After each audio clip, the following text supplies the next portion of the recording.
या वाचनामुळे आत्मविश्वास, संभाषण कौशल्य आणि सर्जनशीलता वाढते.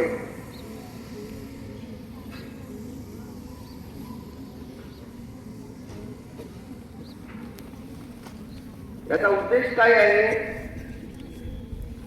तर विद्यार्थ्यांमध्ये वाचनाची आवड निर्माण करणे, सामाजिक आणि भावनिक कौशल्य विकसित करणे, आत्मविश्वास वाढवणे, तसंच जो आपल्याला तणाव येतो त्या तणावाचं व्यवस्थापन करण्यास मदत करणे, तसेच सर्जनशीलता आणि नेतृत्व गुण यांना प्रोत्साहन देणे.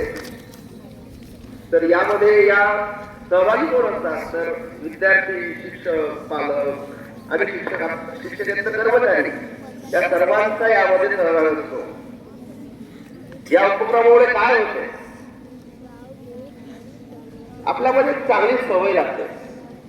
वाचनामुळे आपल्याला एक चांगली सवय लागते.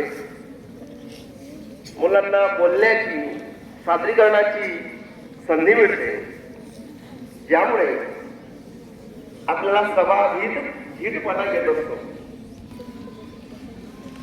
तर हा जो शनिवारी उपक्रम घेतला जातो हा वाचनाचा आनंददायी आणि प्रभावी असा हा शैक्षणिक उपक्रम आहे.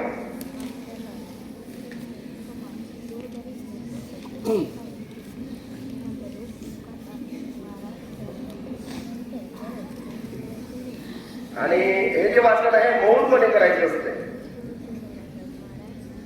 अगदी शांततेमध्ये मन शांत ठेवून वाचन करायचं असते.